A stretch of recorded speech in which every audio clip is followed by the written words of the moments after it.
तर आत्ताच्या घटकेला ही जी माहिती येते ती अतिशय शॉकिंग आहे. रुपाली चाकणकर यांचे एकूण 177 कॉल्स हे अशोक खरातांना झाले. एवढंच नाही तर त्यांची बहीण प्रतिभा चाकणकर, 2 दिवस झाले आपण त्यांच्याबद्दलही बरंचसं ऐकतोय, त्यांचे 236 कॉल्स हे अशोक खरातांना झाले. पण आता मी जे नाव घेणार आहे त्यांचे नुसतेच आपण फोटो बघितले होते आणि व्हिडिओज बघितले होते, पण आत्ताचे महाराष्ट्राचे उपमुख्यमंत्री एकनाथ शिंदे यांचे तब्बल 17 कॉल्स हे अशोक खरातांना नॉर्मल सेलफोनवरनं झाले होते. आता व्हॉट्सअप किती झाले आणि इतर किती झाले मला माहित नाही, पण 17 कॉलपैकी 10 इनकमिंग आणि 7 आउटगोईंग कॉल्स होते, ज्याच्यात सगळ्यात जास्त वेळ हे 21 मिनिटं यांच्यात संभाषण झालं. कुठलाही विषय लढायला लागल्यावर बरीचशी माहिती माझ्यापर्यंत येते. तसाच काहीसा प्रकार आता झालाय. अशोक खरातांचं जे प्रकरण महाराष्ट्रात चालू आहे त्याची बरीचशी माहिती माझ्यापर्यंत येते आणि ती मी माध्यमांकडे देतेय. पण काही कारणामुळे मी चंदीगड येथे आली आहे एका लग्नाला आणि रविवारपर्यंत परत येणार नव्हते, म्हणून मला वाटलं की मी ही माहिती लोकांपर्यंत पोचवावी. यात मला एक CDRची कॉपी आली. ती व्हॉट्सअपवर माझ्याकडे ज्यांनी पाठवली त्यांना मी ओळखत नाही आणि आत्ताच्या घटकेला माझ्याकडे जेव्हा ती माहिती आली तेव्हा तात्काळ मी ती DG महाराष्ट्र मुख्यमंत्र्यांना दिली आणि SITच्या तेजस्वी सातपुते यांच्याकडे परवाच पाठवली.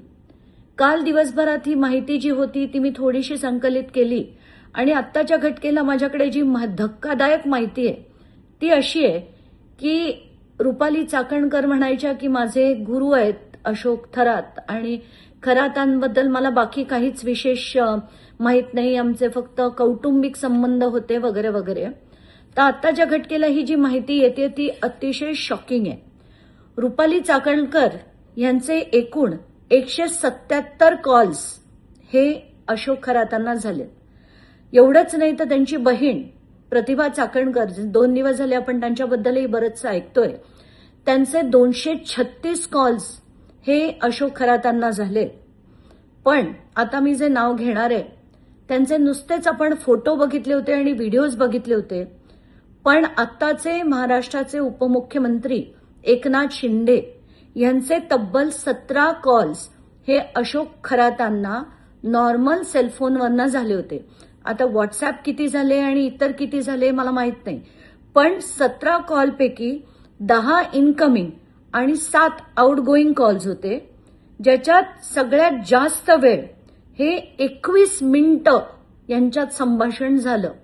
आता ही सगळी माहिती मी ॲज अ रिस्पॉन्सिबल सिटिझन आधी यंत्रणांना दिली आणि मला असं वाटलं की कसं असतं SIT अहवाल हे सगळे नेहमीच काढले जातात, पण खरी माहिती जनतेपुढे येत नाही, म्हणून जनतेच्या दरबारात ही मी माहिती ठेवण्यासाठी मी ठेवते. मला याच्यात दुसरा माझा काहीही हेतू नाही.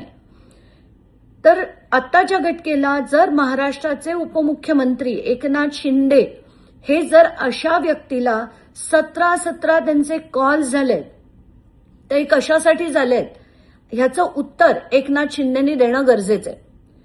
चंद्रकांत पाटील जे भाजपचे पूर्व मंत्री होते त्यांचे 8 कॉल्स आहेत, सुनील तटकरे यांचे 8 कॉल्स आहेत आणि आशिष शेलार यांचा देखील एक कॉल आहे. आता हे मी नॉर्मल कॉलबद्दल बोलतेय, याच्यात व्हॉट्सअप कॉल्सचा काहीही उल्लेख नाहीये कारण त्याची माहिती आपल्याला मिळू शकत नाही. तर हे नॉर्मल कॉल जर एवढे केले असतील तर व्हॉट्सअपही किती झाले असतील याची तर कल्पना पण करवत नाही. मग मी काय केलं की याच्यात सगळ्यात जास्त वेळ कोण बोललं, आता ते जे CDR आलं त्याच्यात अमुक मॅपिंग असते, समरी असते, मॅक्सिमम ड्युरेशन म्हणजे सगळ्यात जास्त वेळ कोण बोललं याची देखील माहिती असते. तर आत्ताच्या घटकेला पहिलं नाव आहे तृप्ती खरातांचं, जे आपण समजू शकतो की बाबा कुटुंबातल्या लोकांशी जास्त बोलणं होत असेल. दुसऱ्या नंबरवर रुपाली चाकणकर आहेत, दुसऱ्या नंबरवर, आणि 33,727 सेकंड या रुपाली चाकणकर खरातांशी बोलल्या होत्या. तर मला तेच वाटतंय की आत्ताच्या घटकेला यांना अटक होऊन यांची पूर्ण चौकशी, पहिलं तर यांच्यावर FIR झाला पाहिजे, यांना अटक झाली पाहिजे आणि यांच्यावर चौकशीनंतर कारवाई झाली पाहिजे.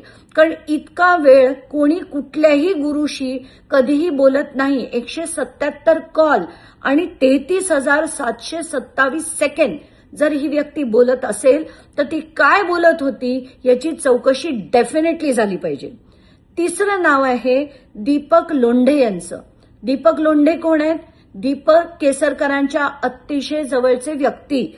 यांचे 189 कॉल्स झालेले होते खरातांना, ते सुद्धा तब्बल 30,579 सेकंड.